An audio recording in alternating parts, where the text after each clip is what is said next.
What's going on, everyone? It's Mike back again, and it's exciting times here at Goodison Park. John has been a bit of a negative Nelly today, but we're not going to talk about any negative Nelly behaviour today, are we, John? Hey? No, I'm all negative Nelly'd out. Yeah, you were a bit negative today. He basically said that Jared Brathwaite's only worth a five or something. No, he didn't really, I'm joking. Yeah. Right, let's talk about the loose signing confirmed. Lillian and Ndiaye, £15.6 million.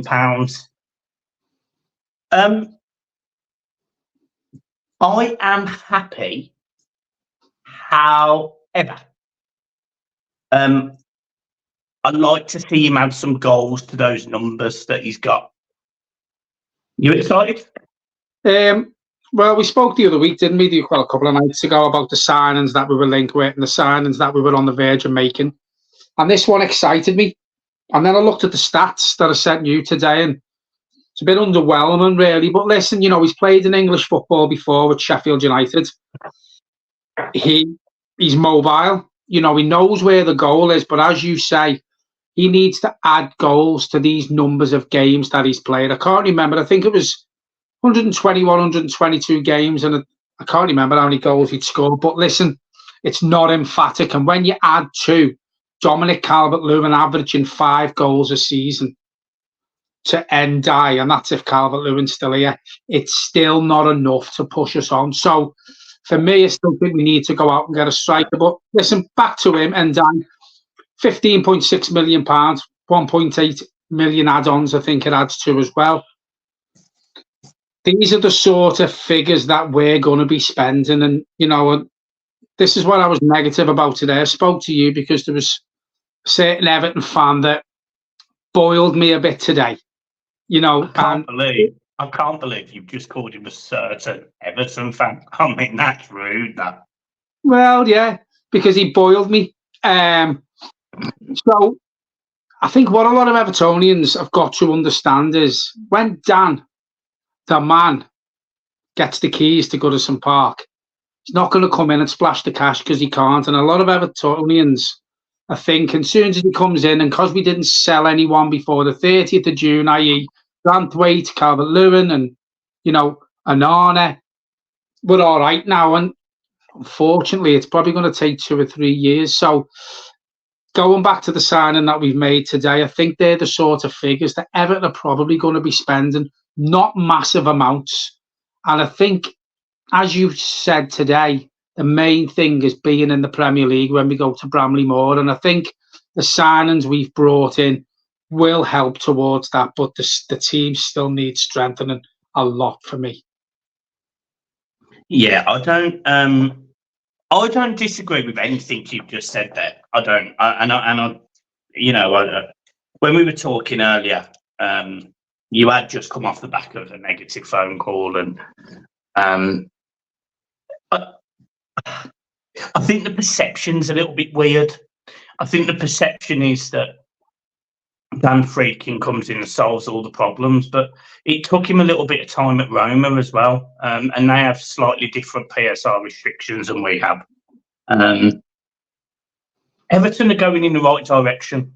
We've got a better shirt sponsor, £20 million compared to 7, I think it was last year, whatever it was. There will be naming rights on the stadium. There will be different sponsors and different things that Everton will get involved in. There's more probably global recognition. And I made this comment a few months ago about Aston Villa, and I'll make the same comment about Everton.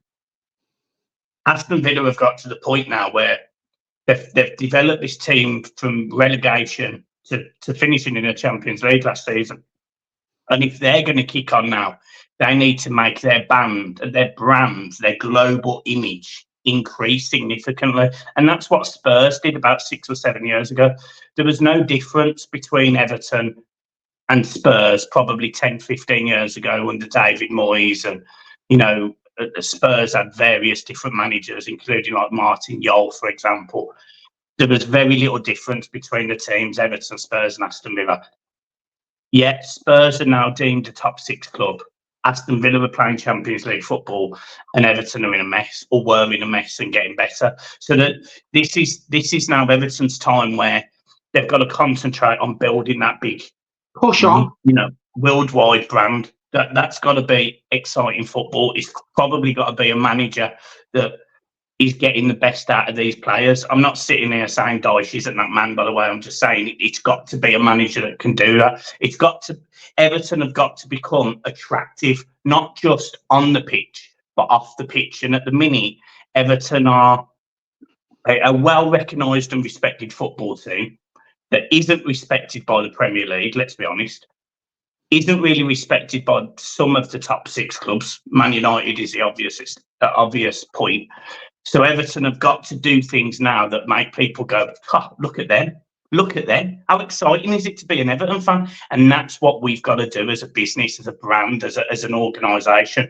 Now, players like Ndiaye, who will get on the ball, carry it, beat a man, pass it or shoot, he'll create opportunities, and it is exciting. But as you again, John, rightly just said, the person that's in front of Ndiaye or playing alongside Ndiaye has got to put the ball in the back of the net. And that is where our fundamental issue has been now, probably since we lost Lukaku, and certainly since we had Calvert-Lewin and Richarlison scoring under Carlo Ancelotti at least. So that's the area for me that has to be addressed before any of them. He's brought in Ndiaye, which is I'm happy about, and I don't think it's a lot of money for the player that we're getting. I'm happy with that. I'm fine with it. But there's still players there that I don't want to be there, and this is no disrespect to them personally, but there is still players like Mason Holgate on 72 grand a week, Michael Keane on 80 grand a week. There's lots of them, the whole team sort of has been going through this gradual reset where players have left over the last 2 or 3 years, and the wage bills come down significantly over that time. But because commercially we've also been hit by the loss of USM and Alicia Usmanov, etc., we're not in a very good position and attractive. So that's what Everton have got to fix, and they've got to do it the right way. But then there's news coming out like today, for example, that they're laying the pitch, they're digging the foundations for the pitch today and starting that. Now, how exciting is that? That in 5 months' time, that stadium's going to be built, and people are going to be able to physically go in it and see it and have events there, and the lights are going to be on all the time. And this is where Everton have got to really step up, in my opinion. Well, going back to what you said about the likes of Tottenham and Villa, we were all sort of the same 8-10 years ago. They've left us behind. Tottenham have pushed on. Villa have pushed on, as you quite rightly point out. Tottenham have built a new stadium. We have sort of stood still or even gone backwards compared to them 2 clubs. As you quite rightly have just put it now, when you see the pitch getting laid and you see Lango, Rourke getting all together saying the last 6 months of the build, this is where Everton now get this new owner in, and we need to push on. We can't stand still anymore. As you quite rightly pointed out before, we have had big age earners coming off the bill, slowly but surely. We've still got Holgate. We've still got Keane. So we're doing that the right way as well now. Again, echo your thoughts on that. There's players there that I don't want to be there. I don't think are good enough to be there. In my opinion, Beto, we still haven't paid for him. £30 million debt hanging over our head to pay for him. As you said today, maybe someone will take him for 15 million off his parent club and who we got him from, who we owe the money to, and we'll just give them 15 million. Then he's gone. He's off the wage bill.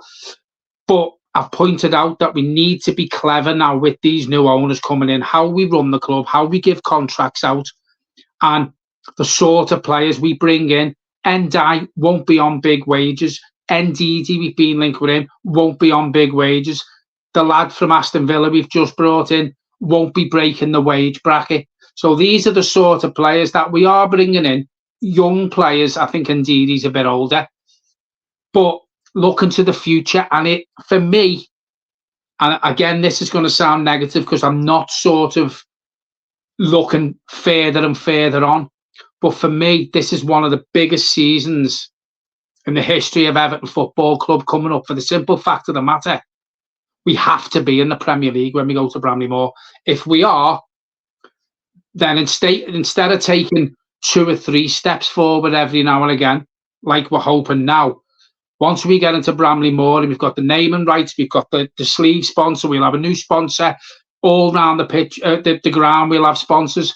Then instead of taking 2 or 3 steps forward slowly, we can start making 6, 7, 8 steps forward then, because we'll have the commercial side of it as well. But I know I keep saying this, the people who come into the club with the new owner have to smash this commercial side now, because when you've got a brand new stadium and you've got that big scope of people who are going to want to sponsor you and the naming rights, you have to get them decisions right, because they're the things and the biggest factor what will push this football club on. So that's what we've got to do.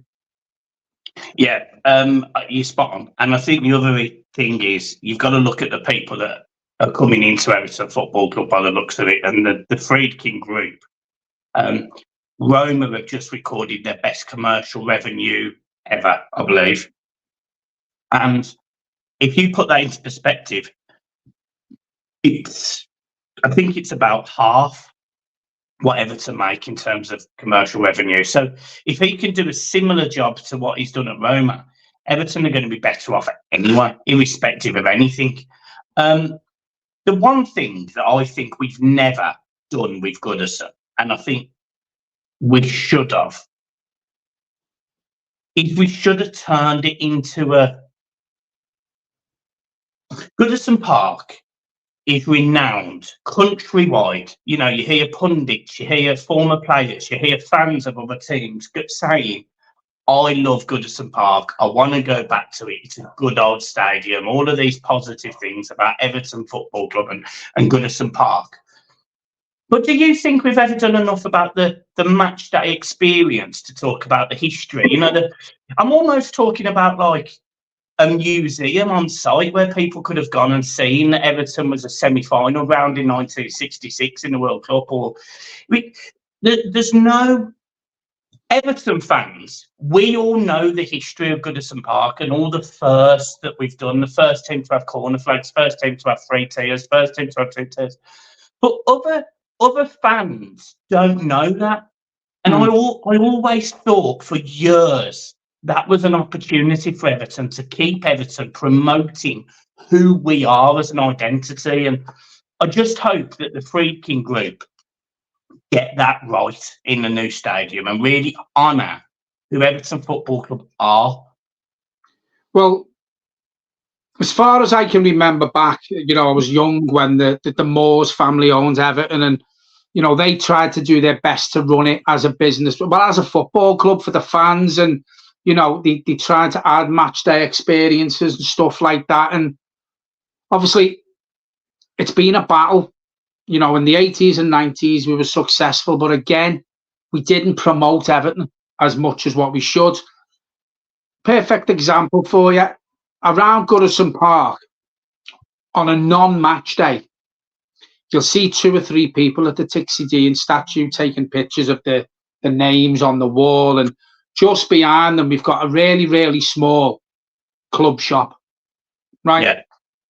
You drive half a mile up the road and go up Sleepers Hill and do a left, and straight away you can see their club shop. And you drive past the ground and there's people from all over the world queuing up outside the shop, going to do stadium tours in the Cop End, standing there taking pictures. And listen, I'm not saying we're as big as them, because we're not, and it hurts me to say it, but we're not. But you go all over the country. I've travelled to a lot of away games, and you see the grounds and you see their club shop. It's massive. Newcastle's massive all around the stadium. We don't promote it, as you quite rightly say. So what I think is, any history that we can take from Goodison Park, take it to Bramley-Moore, so we recognise Goodison Park. Because at the minute, when you look at it now on a non-match day, there's no recognition there, apart from the raps that go all round the ground and telling you about Graham Sharp and Dixie Dean. But if you're not told about them as someone who's never been to Goodison Park and just come into the city on a day trip, you don't know about them. You don't know what they are. Huh? So Everton need to set something up and put it in place where we take some sort of history from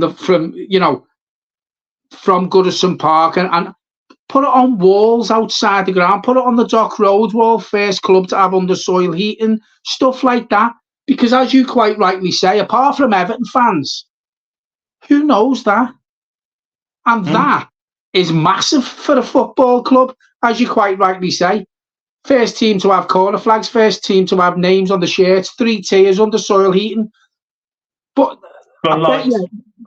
floodlights. But you ask supporters from other clubs, they won't know that. But for us, that's massive. That's a part of our history. That's a part of Everton Football Club. So what we need to do now with this new group of people, and I keep saying this, we didn't push on after the Moores family. We've had Bill Kenwright just turned up, didn't do nothing to promote the club. These have to come in now, have the right people, and promote Everton for what it is, for current and for past history. Correct. And they've got to do that at the new ground. So, Everton are talking about having bars open on non-match days and having something on every day to attract people who get off them cruise ships, people who are on day trips. Drag them to Bramley Moor, show them the history of Everton Football Club, promote it. I've been on cruises and you get an itinerary, and when you get off, it gives you things of what to do around the city you're in. Throw that onto the cruise ship, stand there with banners, just go half a mile up the road, go and see the history of Everton Football Club. That gives you worldwide recognition then, because at the minute, it's stagnant and it's stale. Yeah, and we talk about Everton and, obviously, I'm a Blue and I absolutely adore that club, obviously. And I think it was up until the 70s, that Everton were the most successful team in English football, up until the 70s. Now, when you look back now, that's a long time. But for 80 years, Everton were one of, if not the most successful football team in English history. And over the 50 years since, I just wish at some point in our history, someone would have sat down and gone, right, the 80s was phenomenal. What are we doing with the brand? What are we doing to recognise that? I mean, Everton Football Club, there's literally no reason Everton Football Club aren't as well recognised worldwide as Liverpool. There really isn't. There's literally no reason apart from the last 30 years, which have been horrendous. But prior to that, in the 80s, Everton had no excuse. That 85 team that I unfortunately was 7 years too late for, it was stopped playing in Europe the season after. It was probably a team that was going to won the European Cup. It was that highly thought of. It was a sensational football team. And you do sit there and you think, we just don't have the brand pedigree. And this is what's got to change. It's fine talking about on the pitch and being linked with all of these fantastic players and, talking about keeping our players and all of that. But I just think commercially, we've got to get it right. We've got to get it right because Everton Football Club, as an entity, as an English heritage, there genuinely isn't any bigger. This is the most historic football team in England, as in won a good amount of trophies, has a really loyal, supporting, passionate fan base, has 100% attendances, has a great history and pedigree. And you never hear about it. And the Premier League turn their back to it. And it's because we're not a brand that they go, yeah, we need to listen to them. We need to support them. We need to do right by Everton. They don't care. And these are things that have got to change. We've got to make people. We've got to stop. And this is big. And this is going to be painful for some people to hear. We've got to stop feeling like victims and go out there and throw some punches. So we've got to go from being this, oh, the Premier League don't like us, to going, all right, we'll take you to court, boys. We've got no problem with that. We'll be ballsy, a bit more aggressive. And these are the things that people on the outside will probably laugh at. But us as fans, us as a club, it's what we need to do. We need to start going, we are Everton. Yeah. I think what's happened, and the reason why that hasn't happened for a good few years now, Michael, is because of the way they've made us feel with what's happened on the pitch and what's happened off the pitch. But as Alan Ford did it. Well, yeah, well, Alan they did. Yeah, they did, yeah, but they've gone now. Well, near enough. But when you look at it, we need people in place to make Everton be recognised, as you quite rightly say. We need the right people commercially, and I know we keep saying that word, but commercially, Everton have been shocking for years, to the point where our new kit's not even out yet for next season. The players go back pre-season training next week. We haven't even seen it. It should be on sale in the shops, and I guarantee you, if we had the right people in place now with Dan and all his people coming in, that kit will be well on sale. Liverpool's kit's on sale before the season ends for the following season. That is massive commercially, because people are going to run out to go and get this kit when it comes out, because it's the last kit at Goodison Park. And there's another thing for you. Make a kit to be recognised for its last season at Goodison Park. Make a third kit, make a fourth kit. You know, charge 50 quid for it, 40 quid for it. And you know, put a bit of history into that kit. Put some history in. Even if you put little words on it, like, I don't know, into the thing of some history, like founder members Football League, something like that. Because when you're founder members of the Football League, you should be recognised all over the country. And I bet you a pound to a penny, there's still people in this country who support Premier League clubs. You ask them who the founder members were of the Football League, a lot of them won't even be able to tell you, Michael, because Everton should have used that to their advantage for years and years and years, and all the history that comes with Everton, and publicised it and made people realise how big Everton are. That's what we've got to start doing now. As you quite rightly say, we've had the point deductions, we've got over that hurdle. All right, we've got, as you possibly say, 1, maybe 2 for the stadium. So what? Hit us with what you've got, because we've done it before. We've got through it with 2 point deductions, and we stayed up massively. Easy, right? Hit us again. We're Everton Football Club. We're massive. Throw what you want at us, as you quite rightly say. And you've made me realise with what you've just said before, we need to stop feeling sorry for ourselves. Act like a big club that we are. Take people on. Take the world on, because we've had to do that this last couple of years. Bring the world on. We will take the world on. We will take the Premier League on. Make people recognise us, because we've got new owners in place now. Push this club forward and make people stand up and see who we are again. Exactly. And I say exactly the same thing to people. You know, when people are having a bad time and you're feeling a bit rubbish and maybe you're not enjoying life or work or whatever, it sounds really awful. But you almost have to get yourself out of that mindset of, oh my God, my life is terrible. Going, do you know what? I'm just going to fix it. I'm just going to fix it. Forget all of that. Let's just fix it. And it's so important to do that. And Everton Football Club just literally needs Dan to come in and go, right, debts are gone. It's going to take a couple of years. Here's the strategy. Let's go. Let's go. It's like Everton just need to flick a switch and turn the club back on to what we were under the Moores family when we had Dixie Dean in the 80s and the 90s. Flick that switch back on now, and just not switch it back off and push on. Exciting. We have been linked with a couple of other players today, but I'm not going to overlook. I don't think they happen, if I'm being honest. We've been linked with a midfielder from, I think it's Rennes, 10 million quid. I don't think it happens. So I'm not sort of pushing the narrative on it.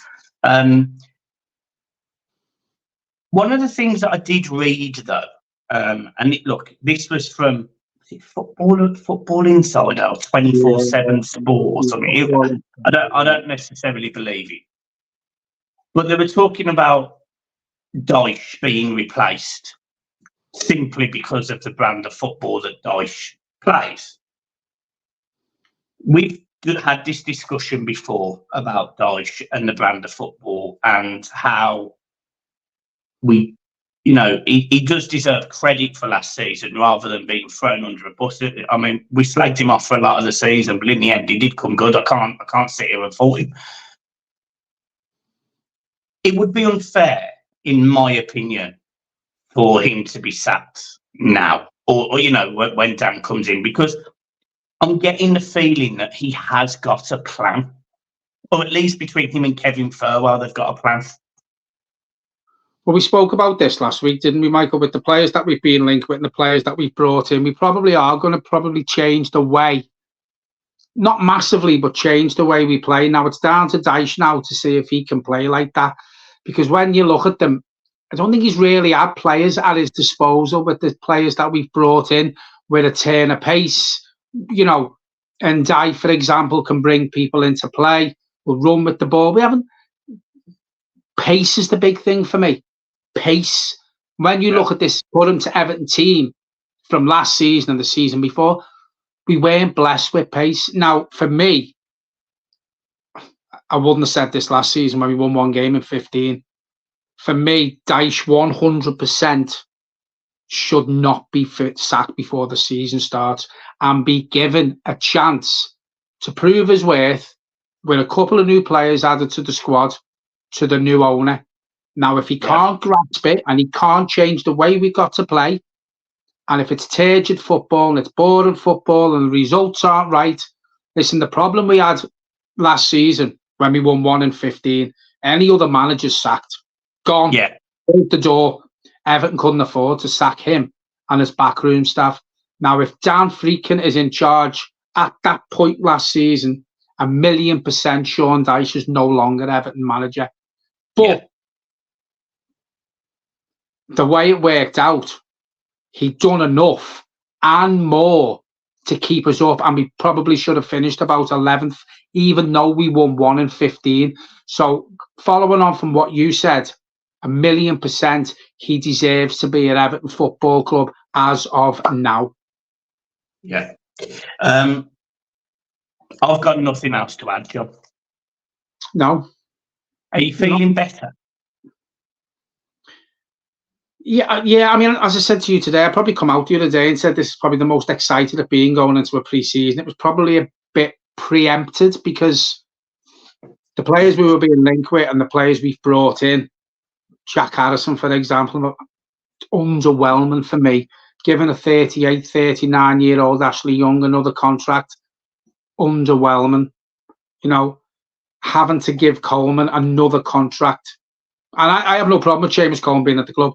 Nothing whatsoever.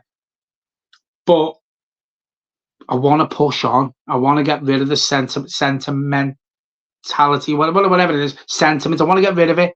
Seamus Coleman, for example, give him a coaching role at the club, give him a 12-month contract. Ashley Young, I don't get it. If we want to push on, I don't get it. We've still got players there who probably don't want to be there. Lower your asking price. Calvert-Lewin, they want 35 million. Lower your asking price, because if he doesn't sign this contract at the end of next season, he goes for nothing. So get something for him. Bring another 2 strikers in. In my opinion, we need 2 strikers. Just a bit underwhelmed when I've thought about where we are at the minute. But listen, it's still better than where we have been the last 2 or 3 years, isn't it? With the new owner coming in, the new ground nearly finished. Just don't want to get too far ahead of myself like I did last week. But it is going to be better. It is going to be better. Are you excited to see Neil Maupay? No. But then, on the flip side of that, I played Neil Maupay before Beto, so... And he's that little shit dude up front, isn't he? It's just very mouthy, isn't he? And You know, I think he seems to forget who's paying his wages, and he comes out with comments. And I think if it was just so easy to rip contracts up, there'd be a few at Everton there that would be right through the shredder and shown the door. Brilliant. Right, guys, it's been a pleasure as always. Make sure you hit the like and subscribe button. We are 25 subscribers away from 3,700. So if you can be... 13,700. What you say? 13,700. What did I say? 3,700. Oh, yeah, we lost 10,000 subs overnight. Yeah, make sure you hit the like and subscribe, guys. I bought one of these today, which is called a capture card. Now, if it is possible, I don't know if this is possible with what we've got, but in COVID, me and John played a little bit of FIFA and we put a couple of the videos on YouTube. If we can do that again, we will do some content, especially starting next season. So I'm going to test it. I'm not guaranteeing it, but it could be that that's what we do, guys. And it could be that those games will be on Patreon. But we don't know yet. So hold fire. John, have a lovely evening. And you? Go and check if you can play FIFA. Get sign off, that fun in that head of yours. And yeah.